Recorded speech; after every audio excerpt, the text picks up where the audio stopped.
एक हमारा ये आदमपुर तहसील का है विशेष ये साथी बताइए। और ये 20 तारीख से पहले 19 तक जो है, अगर मुख्यमंत्री का जो है कोई निमंत्रण आ जाता है एसकेएम के लिए तो अच्छा है, नहीं तो 20 तारीख को फिर जो है कुरुक्षेत्र जो है पीपली में हमारा बहुत बड़ा प्रदर्शन होगा और वहाँ जो है मुख्यमंत्री के जो आवास पे प्रदर्शन होगा और वहाँ पे जो है वहाँ हम कड़ा फैसला भी ले सकते हैं। हाँ, थोड़ा पड़ा ला देंगे भिजवा देंगे। हाँ, ये बात ये जो है भिजवा आदमपुर वाला ये आदमपुर वाले नाम ये बता देंगे। आदमपुर तहसील गए जी 2022 का जल भराव से मुआवजा है, 17 करोड़ मुआवजा बांट रहे बहुत धीरे स्लो में। और हमारे को सूचना मिली है 31 मार्च बाद में बांटे ही नहीं, एसडीएम पैसा ले बैठी है। हमारी मांग है कि एसडीएम तुरंत प्रभाव से आदमपुर तहसीलदार के खाते में पैसा डलवाए। 2-3 बार एसडीएम मैडम से हम मिल भी लिए। हाँ जी, ये ले 31 मार्च बाद में पैसा लैप्स हो जाएगा, बटेगा ही नहीं, मतलब मिलेगा नहीं पैसा। और वो स्लो जो प्रोसेस है बहुत धीरे चल रहा है, तो ये इसको जल्द करवा जाए, इस पे फिर अगला एक्शन फिर कोई मोर्चा भी 2020 का भी मुआवजे के पैसे आ रहे जी, वो बांट नहीं रहे, वो रोके बैठे हैं। एक तो हिसार तहसील का मामला खड़ा है, वो मुकेश कमजोर है क्यों हमारा इतना बड़ा कार्यकर्ता है जी, पिछले 6 साल से इसका मुआवजा 2020 का हिसार तहसील का है जो मामला है। की नॉलेज में आपसे मिलेंगे जी। ये बताओ एसडीएम साहब गेट से क्यों डाका तुम्हारे सीधे जो एसडीएम का बेटे को तुम्हारे पीछे इसमें ऐसा जो भावना से हमने जो आपको जो है अपने बयान दिए हैं, उसी भावना से आप भी जो है डीसी साहब को आगे पेश करेंगे। बिल्कुल ये डिमांड ये है कि आदमपुर का कोई मुआवजा पेंडिंग है 2022 का। बाकी इन्होंने कुछ किसानों की कई मांगे दी हैं, लगभग 15 के करीब मांगे हैं जो इस मांग पत्र में लिखी हुई है। मैं डीसी साहब के माध्यम से आज ही सीएम साहब को ये भिजवा दूँ। आज भिजवा दूँ। ठीक, इकट्ठे हुए हैं, हमारा यहाँ पर धरना प्रदर्शन चलेगा। उसके बाद हमारी जो मांगे हैं मुख्य मांगे, उनका हम एक ज्ञापन देंगे डीसी के मार्फत मुख्यमंत्री के नाम, और उसमें आगाह भी करेंगे। सरकार को हम चेताना चाहेंगे, अगर 20 तारीख तक हमारी सभी मांगों का समाधान नहीं हुआ तो आने वाले 20 तारीख को कुरुक्षेत्र के अंदर, पिपली के अंदर पूरे हरियाणा के किसान और मजदूर इकट्ठा होंगे और फिर वहाँ आने वाले आंदोलन का नए आंदोलन का आगाज़ करेंगे, जिसमें हमारी मुख्य मांगे हैं एमएसपी की मांगे हैं, पराली के कानून की मांगे हैं, गेहूं के ऊपर जो बोनस की मांगे हैं 1000 रुपये प्रति क्विंटल के ऊपर। और किसान आंदोलन के दौरान और जितने भी हमारे आंदोलन चले, उन आंदोलनों के दौरान जिन किसान और मजदूरों पर मुकदमे दर्ज हुए, मुकदमे खारिज करने का मामला है, C2 प्लस फार्मूला लागू करने की बात है। और जो बारिश के कारण फसल खराब होगी, जैसे पीछे भी ओलावृष्टि हुई, उससे सैकड़ों एकड़ फसल खराब होगी। और जो आने वाली है बारिश का मौसम, इसमें जो पानी की ठीक से निकासी न होने के कारण जो जल भराव हो जाता है, उससे फसल खराब हो जाती है। उससे भी कहते हैं कि पहले उसका प्रबंध एक तरीके से किया जाए, सिंचाई वगैरह के लिए उसके निकासी का ठीक से। तमाम मुद्दों को लेकर आज हम ये अपना मांग पत्र सौंपेंगे और प्रदर्शन किया। हाँ जी, मैं कुलदीप पुनिया, भारतीय किसान यूनियन नेता उदराहा। साथ ही देखिए, ज़्यादा से ज़्यादा लोगों को ये अपील करते हैं और ये मैसेज देना चाहते हैं किसानों की तरफ से कि आप लोग जो ये सरकार की किसान विरोधी नीतियां हैं, इनके विरोध में 20 तारीख को जो घेराव किया जा रहा है, जो सीएम आवास के ऊपर प्रदर्शन किया जाएगा, उसमें आप लोग ज़्यादा से ज़्यादा संख्या में बढ़ चढ़ के हिस्सा लें, क्योंकि ये सरकार की जो दमनकारी नीतियां हैं और जिस तरह से कृषि के ऊपर प्रहार है, मैं उनको ज़्यादा विस्तार में नहीं जाना चाहता, और सरकार जिस तरह से किसानों को बरगलाने का काम कर रही है, इसके लिए मुझे लगता है समस्त हरियाणा के किसानों को जाग के और एक साथ किसान जो है उनकी के लिए अपना एजिटेशन करना चाहिए और किसान यूनियन का और किसान मोर्चे को और मजबूत करने की ज़रूरत है। जी, क्या कहेंगे? लगातार किसान अपनी मांगों को लेकर जो है संघर्ष करते आ रहे हैं, लेकिन मांगों को पूरा नहीं किया जा रहा है सरकार के द्वारा। देखिए जी, ये किसान जो है वो लगातार किसानों के साथ दुश्मनों जैसा व्यवहार कर रही है। आप देखेंगे जब भी पुराने ज़माने में या पुराने समय में डैम में पानी एकदम से तो कम नहीं होता, डैम में जो पानी कम होता था एडवाइजरी जारी करती थी कि किसान जो है आने वाली फसल के अंदर कुछ कम पानी वाली फसल बोए, लेकिन ये सरकार ने ऐसा कुछ नहीं कहा और एकदम से जब गेहूँ की बुआई हो गई उसके बाद बोल दिया कि 1 सप्ताह पानी मिलेगा।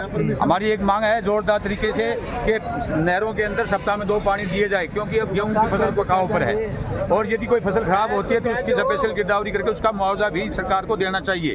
और दूसरा, सरसों की फसल की खरीद जो है वो तुरंत प्रभाव से चालू करे और MSP पे सरसों की खरीद हो।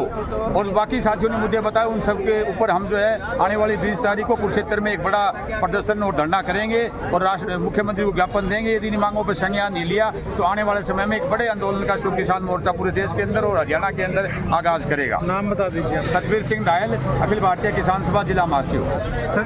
भाई सरकार सिर्फ भरमाने के सिवाय किसान के साथ अन्याय करने के सिवाय कुछ भी नहीं कर रही। और यदि यही हालात रही, अब आप हिसार प्रशासन का मामला उठा के देख लीजिए कि SDM और तहसीलदार के पास 69 करोड़ रुपए पड़े हैं और वो पिछले 2-2.5 साल से वितरित नहीं कर रहे किसानों को। MSP का मुद्दा आप सबको पता है, ज्वलंत मुद्दा है MSP के कानून का। 3 कानून किसान ने निरस्त करा लिए अपनी ताकत के बल पर, लेकिन फिर केंद्र सरकार और हरियाणा सरकार फिर भरमा के किसानों पर वो 3 कृषि विपणन नीतियों के जरिए जो नीतियां लेके आ रही हैं, वो किसान को बर्बाद करने का काम करने वाली नीतियां हैं। इसलिए किसान और मजदूर की केंद्र सरकार और हरियाणा सरकार था ले, वरना यदि इन्होंने किसान और मजदूर को इग्नोर किया तो वो दिन दूर नहीं है जब हिंदुस्तान बर्बादी के कगार पर खड़ा होगा। जब एक किसान और कमेरा यदि कमाना बंद कर देगा तो देश को बर्बाद होने में टाइम लगने वाला नहीं है। इसलिए मैं अपील करता हूं कि केंद्र सरकार और राज्य सरकार जागे और इन दबे कुचले किसानों की था ले, जो बहुत दुखी हैं क्योंकि किसान दिल्ली की तरफ जाता है तो सरकार गोली मारने का काम करती है, उसकी आवाज़ को कुचल रही है। लेकिन जो उसके ज्वलंत मुद्दे हैं और जो सरकार की प्रायोरिटी में भी थे, जो उनके मुद्दे में थे, MSP का कानून, केंद्र सरकार में बैठे प्रधानमंत्री की जो कमेटी बनाई गई थी 2011 में, उसमें खुद प्रधानमंत्री ने कहा था कि हम MSP का गारंटी कानून किसान को देंगे, किसान को कर्ज मुक्त करेंगे। ये सभी बातों से केंद्र सरकार घूम रही है और किसान को बर्बाद करने का काम कर रही है। अब किसान का वो समय आ चुका है कि किसान इनके सब्र का बांध टूट चुका है। या तो ये खेती को बंद करेंगे, उससे जो देश बर्बाद होगा उसके लिए सिर्फ केंद्र और हरियाणा सरकार जिम्मेवार होगी। इसलिए मैं पुनः अपील करूंगा कि केंद्र सरकार और हरियाणा सरकार किसानों की था ले, वरना किसान अपने आंदोलन को चरम पे ले जाके और अपने एकता के बल पर अपने मुद्दों को सुलझाने का काम करेगा। बहुत बहुत धन्यवाद। आज पूरे प्रदेश में प्रदर्शन है या सारी ना, संयुक्त किसान मोर्चा के फैसले के हिसाब से हरियाणा के तमाम 22 के 22 डिस्ट्रिक्ट हेडक्वार्टरों पर संयुक्त किसान और मजदूर मोर्चा इसी प्रकार प्रदर्शन कर रहा है और DCO के माध्यम से मुख्यमंत्री को ज्ञापन भेजे हैं। MSP की गारंटी का कानून बनाया जाए और कणक के ऊपर 1000 रुपये प्रति क्विंटल बोनस दिया जाए, किसान को कर्ज मुक्त किया जाए, बिजली स्मार्ट मीटर जो योजना है उसको रद्द किया जाए, इसको हम हरियाणा में लागू नहीं होने देंगे, 2 सप्ताह पानी दिया जाए। इसके बाद में संयुक्त किसान मोर्चा के आह्वान पर 20 मार्च 2025 को हरियाणा के मुख्यमंत्री के आवास के सामने तमाम हरियाणा के किसान हम संयुक्त मोर्चा के बैनर तले प्रदर्शन करांगे और वहीं से हमारा मोर्चा बड़ा आंदोलन करने का वहाँ पर फैसला लेगा। ठीक है। आज ये धरना जो 3 काले कानून सरकार लेके आई थी, वो किसानी के दबाव में वापस ले लिए थे, लेकिन बदमाशी के साथ नई कृषि नीति बना करके दोबारा से वही कानून लागू करने की कोशिश कर रहे हैं। और उसी तरह नया बिजली बिल लेके आए थे, दोबारा से स्मार्ट मीटर वगैरह लगा के वही बिजली की दरें और वही कानून को लागू कर रहे हैं। ये लोग जो बड़ा पूंजीपति है दुनिया का, उसके मातहत देश के बड़े पूंजीपति के अनुसार पूरे देश की जो खेती-बाड़ी और किसानी है उसको बर्बाद करने पे तुले हुए हैं। पूरा का पूरा हमारा जो खेती आधारित अर्थव्यवस्था है उसको तहस नहस करना चाहते हैं।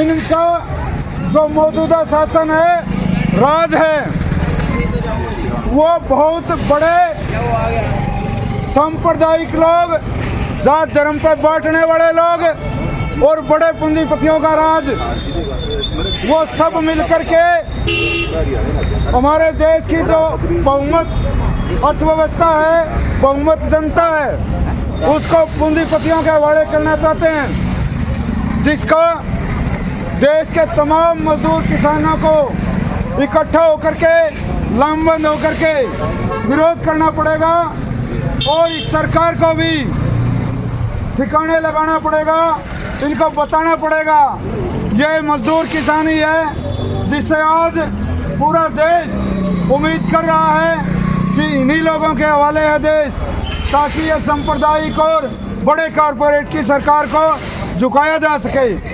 आज अब सब लोग अलग अलग गांव से, तमाम संगठनों की तरफ से धरने में आए, आप सबका बहुत बहुत धन्यवाद। और